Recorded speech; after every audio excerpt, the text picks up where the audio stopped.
ada agak wajahnya agak segar. Pak Abdul Wahid dan Pak Aceh Hasan Sazili diajukan oleh pihak terkait untuk menjelaskan isu-isu yang sudah di-list di sini, terutama terkait dengan bantuan sosial. Nah, Prof. Yusril, siapa dulu yang mau menyampaikan? Jadi duluan Pak Aceh Hasan Sazili. Izin yang mulia, Ya, jika diperkenankan saya. silakan. Kita ini berusaha seefektif mungkin, karena kalau bisa pukul 5-an kita sudah selesai untuk sesi ini. Silakan, Pak Aceh. Ya.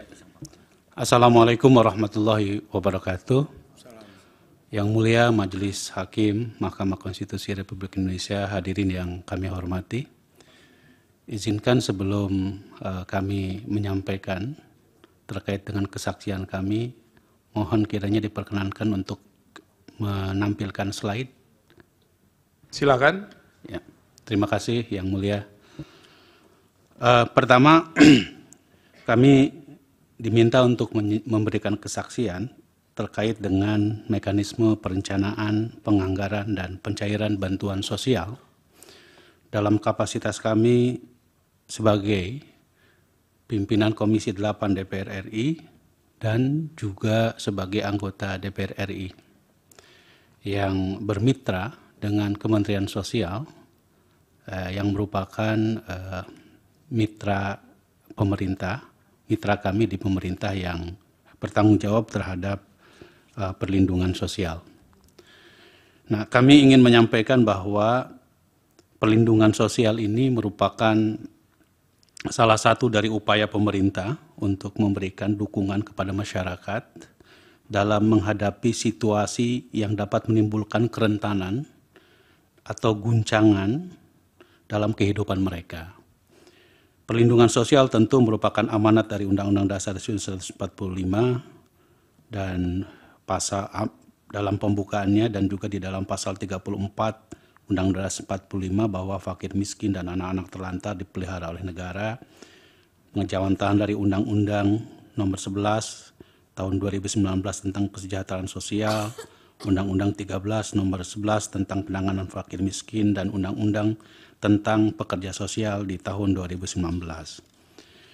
Nah, kami ingin mengklarifikasi terkait dengan beberapa istilah yang muncul dalam berbagai perdebatan selama ini, yaitu istilah perlinsos atau perlindungan sosial yang kerap kali disamaratakan dengan istilah bantuan sosial. Kami pertegas soal klarifikasi seperti ini agar masyarakat bisa mengetahui bahwa sesungguhnya bantuan sosial itu adalah bagian dari perlindungan sosial. Ada kategori lain dari perlindungan sosial itu adalah jaminan sosial. Kalau jaminan sosial itu adalah, misalnya contohnya adalah jaminan kesehatan, jaminan kehilangan pekerjaan, di mana negara atau pemerintah memberikan bantuan iuran bagi masyarakat. Nah, dan yang ketiga adalah ada namanya subsidi. Nah, ini semua Bapak Ibu sekalian yang mulia masuk dalam kategori bantuan perlindungan sosial. Jadi bantuan sosial sendiri itu terdiri atas dua, yaitu bantuan sosial yang sifatnya reguler, seperti program PKH, kartu sembako, PIP, KIP kuliah, dan lain-lain.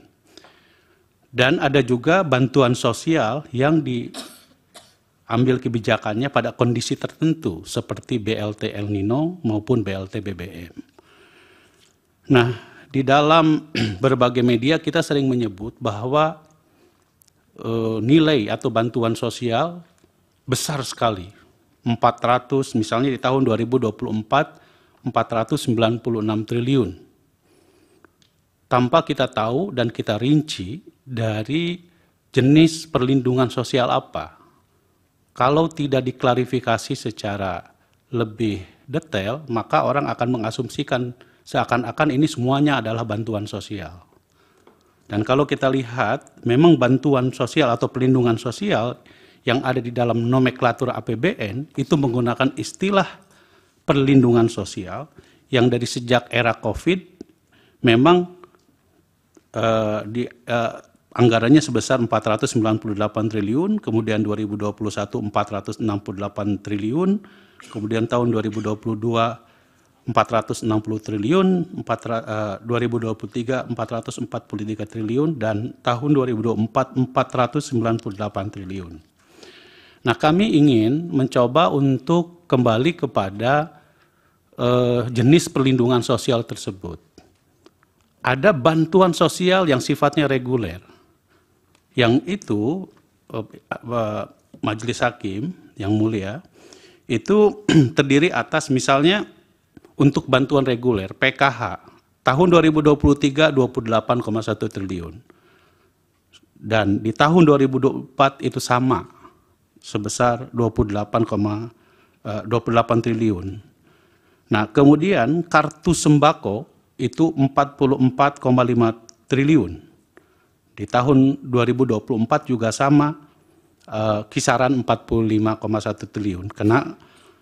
Nah, untuk yang tadi saya sebut sebagai jaminan sosial, itu di bawah Kementerian Kesehatan 46,3 triliun, dan di tahun 2024 46,5 triliun. Ada juga bantuan sosial dalam bentuk bantuan pendidikan yang disebut dengan PIP sebesar 11,1 triliun untuk 20,3 juta siswa, dan di tahun 2024 dianggarkan 14,9 triliun untuk 20,8 juta siswa. Kemudian KIP kuliah, ya, itu di bawah Kementerian Pendidikan dan Kebudayaan, juga Kementerian Agama yang merupakan salah satu mitra kami, itu 12,9 triliun di tahun 2023, dan di tahun 2024 15,1 triliun. Nah, yang kerap kali cukup besar di dalam nomenklatur perlindungan sosial itu adalah subsidi. Subsidi yang itu sebesar, terutama subsidi energi. Nah, subsidi energi ini dikelolanya tentu oleh Kementerian ESDM, ya, baik misalnya juga seperti listrik, ya, gas, itu memang terjadi kenaikan, tapi ini tidak diberikan dalam bentuk cash kepada penerima bantuan, tetapi diberikan atau dibayar langsung oleh pemerintah kepada misalnya Pertamina. Nah, itu besarnya untuk tahun 2024 sebesar 277 triliun. Justru ini yang paling besar. Ada kartu prakerja, ya, 2,8 triliun, di tahun 2024 5,0 triliun. Nah, ada juga BLT dana desa yang ditransfer ke desa yang pengawasannya dilakukan oleh Kementerian Desa. Dan yang terakhir ada perlindungan sosial lainnya. Jadi berdasarkan data ini, yang mulia, bahwa kita bisa membedakan mana bantuan sosial langsung, ya, mana yang merupakan subsidi, dan mana yang disebut dengan jaminan sosial. Jadi kita bisa mengklasifikasi secara jelas dari ini semua berdasarkan atas nomenklatur perlindungan sosial tersebut. Nah, ini semua tentu telah melalui proses pembahasan, ya, secara sesuai dengan ketentuan yang berlaku, terutama pembahasan di dalam APBN. Saya tidak perlu menjelaskan secara lebih detail dari proses pembahasan tersebut. Yang mulia, yang kami hormati dan kami muliakan, izinkan saya menyampaikan bantuan sosial yang ada di dalam mitra kami, yaitu Kementerian Sosial. Ya. Di Kementerian Sosial sendiri yang merupakan bantuan sosial itu nilainya hampir sama antara tahun 2023 dan tahun 2024, kecuali di tahun 2023 lebih besar, terutama pada program adanya anggaran baru yang disebut dengan BLT El Nino. Itu telah disepakati, telah dilaporkan kepada Komisi 8 soal anggarannya pada tanggal 7 November 2023, dan waktu rapat kerja kami dengan Kementerian Sosial diminta untuk segera untuk disalurkan kepada masyarakat. Nah, oleh karena itu, Hakim yang mulia, kami juga ingin menyampaikan di dalam forum yang sangat mulia ini tentang proses pencairan dari program-program tersebut. Bantuan sosial reguler seperti program Keluarga Harapan untuk 10 juta KPM, itu mekanisme penyalurannya dilakukan dengan cash transfer, di mana ya Kementerian Sosial mengeluarkan surat perintah pencairan ke Menteri Keuangan, Kementerian Keuangan diserahkan kepada Bank Himbara atau bank-bank pemerintah dan langsung ditransfer kepada seluruh penerima bantuan yang berbasis pada data DTKS, data terpadu kesejahteraan sosial. Ya. Nah, program ini proses penyalurannya tentu saya kira harus diketahui oleh kita semua, rasanya tidak mungkin ada pesan-pesan politik. Karena langsung didistribusikan kepada penerima bantuan atau KPM yang berbasis pada DTKS atau data terpadu kesejahteraan sosial. Data terpadu kesejahteraan sosial ini berasal dari daerah, pemerintah daerah. Itu ada juklak dan juknisnya, bagaimana proses verifikasi dan validasi data yang dimiliki oleh Kementerian Sosial ini, yang tentu kita semua tahu bahwa Kementerian Sosial ini menterinya berasal dari partai mana. Nah, DTKS ini datanya itu berasal dari pemerintah daerah. Setelah melalui proses verifikasi validasi dari RT, RW, kepala desa, ke kecamatan, kemudian ke pemerintah kabupaten kota, lalu diinput melalui 6NG ke pusat data dan informasi di Kementerian Sosial. Ya. Nah, ketika penerima bantuan itu dilakukan cash transfer kepada seluruh penerima bantuan tersebut, dan ada juga bantuan sosial ini disalurkan melalui PT Pos Indonesia. Nah, penyaluran melalui PT Pos Indonesia ini salah satu pertimbangannya juga karena program PKH ini diberikan kepada setidaknya ada 5 komponen. Komponen pertama adalah ibu hamil, ibu menyusui, dan anak balita. Yang kedua untuk unsur pendidikan. Yang ketiga untuk lansia. Yang keempat untuk disabilitas. Ya.